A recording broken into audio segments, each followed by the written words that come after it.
The month of May is upon us, so I'm going to be giving you a full rundown of everything that'll be going on in Splatoon 3 this month. From new updates to enjoy, changes within the game, limited time events and new content, there's a lot to unpack for this particular month. Drop a like if you're ready for some Splatoon news, and let's do this. Starting us off, Nintendo recently confirmed that we can expect this Splatfest to be happening in May. The theme is what would you do at the world's end, and the options are same old, bucket list, and save the day. This Splatfest event will be taking place from the 18th to the 20th, that particular weekend, so that's when you'll be able to enjoy it. I really like this theme, honestly. I think it's a pretty good idea, and it does feel kind of appropriate given that updates for Splatoon should be ending fairly soon. So it kind of is the end of the world for Splatoon 3. But yeah, I like this one. The ink color choices seem pretty good. I really like the teal for same old, although I'm not sure that's necessarily what I'm going to pick. You have to let me know in the comment section down below which option you're going to pick. I would love to hear. Of course, 1 week before this Splatfest happens, we will have the Splatfest preview, where you'll be able to earn conch shells, and you'll be able to redeem them for free pulls on the shell up machine, which is always a good time. Of course, the conch shells do also count towards the final points, so that's another good thing to work towards. Splatfests are always a good time in Splatoon 3, and of course this will be the last one of the Fresh Season update, so we'll be waiting to see whatever they decide to do next in the next upcoming update. It's unclear at this point how many Splatfests will actually have left at this point, with updates potentially stopping fairly soon, so it's definitely worth playing this one in my opinion, as we don't really know if Nintendo will decide to repeat them later on or not, although I'm certainly hoping they do, because that would really increase the longevity of the game. And it is something we kind of saw them do later on with Splatoon 2, so hopefully that is something they'll decide to do here in Splatoon 3 as well. Either way, let me know what option you're going to vote for down in the comments section below, I'd love to hear. We also have another event which will be happening from the 10th to the 12th. This will be the extra work for the month, and it'll be on Jammin' Salmon Junction. Here you can see the weapons which will be available and the times as well. I'm definitely looking forward to playing on this one. I really like Jammin' Salmon Junction, although it would have been really great if we could see it on Bone Rattle Arena, but I guess it's just too early for that at this point. Again, we really don't know how many special Salmon Run events we'll have left at this point, so this is definitely one I would recommend playing on. I feel like it's a good idea. Personally, I haven't really played the extra work events too much, which is something I do kind of regret a little bit, but I never really found them that exciting compared to other things like big runs in the game, so I never felt that motivated. But I definitely might have to check this one out, as I do really like this particular map. If you want to learn strategies and such for this extra work, I highly recommend following Lean Yoshi over on Twitter, as they usually share guides on all of the different waves so you know exactly what to expect for them. This really helps with getting a strategy ahead of the event actually happening, so you can get those high scores and such, so I definitely recommend checking out their account and giving them a follow so you can be in the loop about everything that's going on.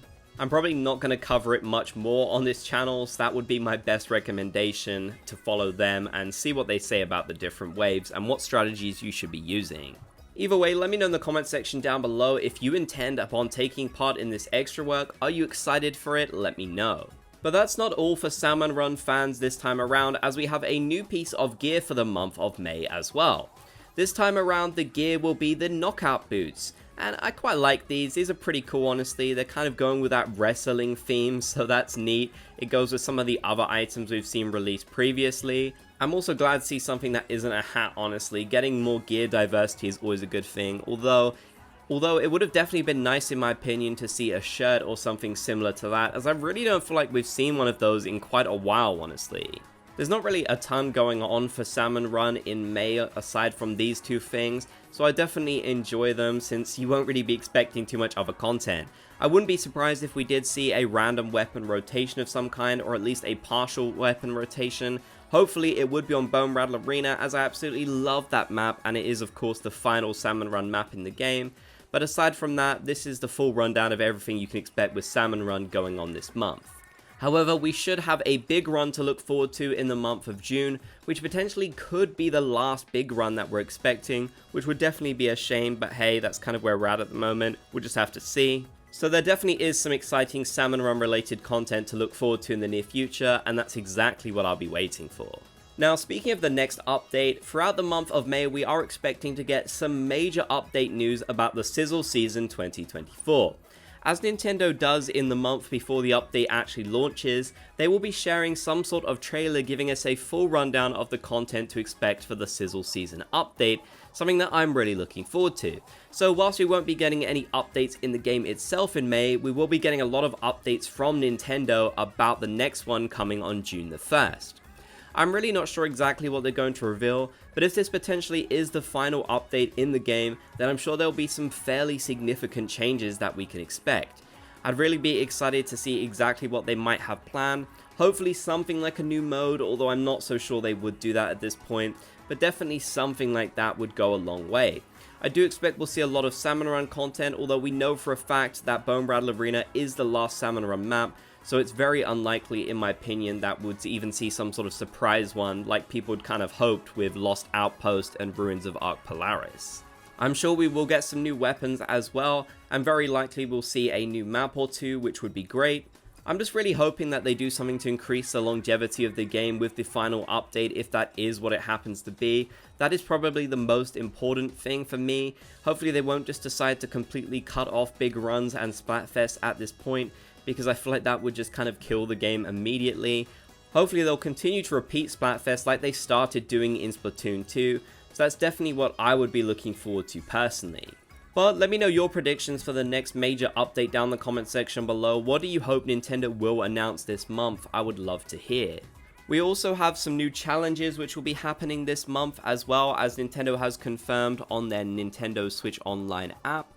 We can see that the first challenge will be the Duel of Dynamic Duos, which is one that I find really cool, honestly. It's a really unique way of playing the game.